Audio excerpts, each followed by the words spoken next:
As World War II raged on, the Eastern Front turned into a battlefield unlike anything the world had ever witnessed. After rapid early victories, Hitler believed the Soviet Union would collapse under pressure. Confident and relentless, the German army launched Operation Barbarossa with the goal of capturing key Soviet cities, and among them was Leningrad, a cultural heart of Russia and a symbol of its identity.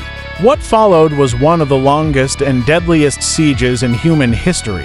By late 1941, German and Finnish forces surrounded Leningrad from all sides, cutting off roads, railways, and every possible escape route.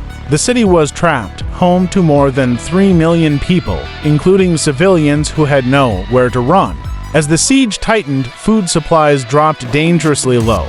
Warehouses were bombed, factories destroyed, and hunger became the city's deadliest enemy. Winter arrived early and brutally.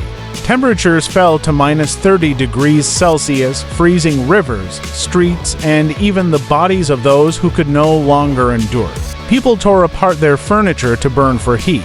The daily ration of bread shrank from 600 grams to barely 125 grams, and even that bread was often mixed with sawdust, wallpaper glue, or anything that could stretch it a little further. Yet, the spirit of Leningrad refused to break. Throughout the darkness, the city continued to fight, not just with weapons, but with determination. Artists played music in freezing halls to keep hope alive. Factory workers built tanks while shells landed nearby. Ordinary men and women lifted each other through unimaginable suffering. Even in starvation, they protected their libraries, museums, and historical treasures, choosing death over surrender. Then came a fragile lifeline, the road of life. When Lake Ladoga froze in winter, Soviet engineers built a dangerous supply route over the ice. At night, under enemy fire and the constant threat of aircraft attacks, truck drivers risked everything to deliver food, medicine, and ammunition into the city. The ice cracked beneath them, and many vehicles disappeared. This icy road saved hundreds of thousands of lives and became a symbol of unstoppable human courage. Into the freezing water, but still, they drove. As months turned into years, the Soviet army slowly began pushing back. By January 1943, they managed to open a narrow land corridor, reconnecting Leningrad with the rest of the country. And finally, after 872 days, the siege ended in January 1944. The survivors emerged weak but victorious, living proof that even the harshest enemy cannot destroy the human will to survive.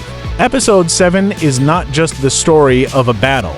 It is the story of bravery, endurance, and a city that stood against death itself. The siege of Leningrad reshaped the Eastern Front and became one of the defining moments of World War II. By early 1943, the world had already witnessed for years of destruction, fear, and relentless fighting. Entire cities had been reduced to rubble, millions of lives were lost, and the Axis powers seemed unstoppable. Germany controlled most of Europe, Japan dominated the Pacific, and Italy still held territories in Africa. But beneath the smoke and ruins, a shift had begun, slow at first, then powerful enough to change the direction of the entire war. The turning point came in the icy streets of Stalingrad, where one of the most brutal battles in human history finally ended. After months of starvation, freezing temperatures, and hand-to-hand combat, Soviet forces encircled and defeated the German Sixth Army. This was not just a defeat, it shattered the myth of German invincibility. For the first time, Hitler's army was forced into a massive retreat, signaling that the Axis war machine could be broken. Stalingrad became a symbol of hope for every nation fighting against tyranny. At the same time, another major shift was happening far away in the deserts of North Africa.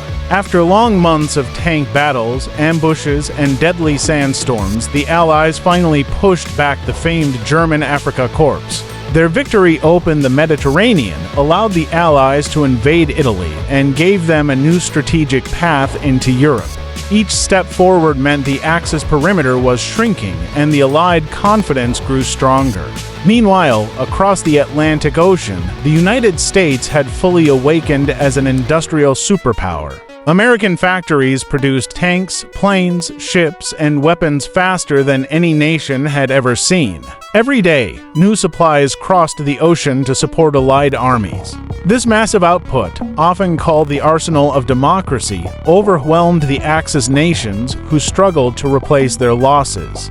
For the Allies, it meant reinforcement, strength, and the ability to fight on multiple fronts at the same time. But the war was still far from over. Germany launched fierce counterattacks on the Eastern Front, refusing to surrender ground easily.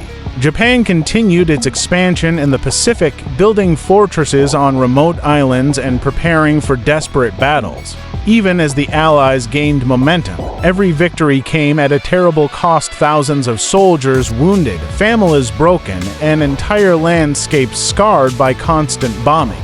Still, something had changed forever. For the first time, the Allies were not only defending, they were advancing.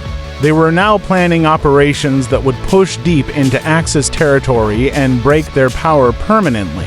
The world felt a shift in the air, a sense that the darkest days were finally beginning to fade. By the end of 1943, one reality was clear: the tide of World War II had turned, and the Allies were preparing for the most daring and decisive move of the entire war, an invasion that would determine the fate of Europe and mark the beginning of the end for Nazi Germany.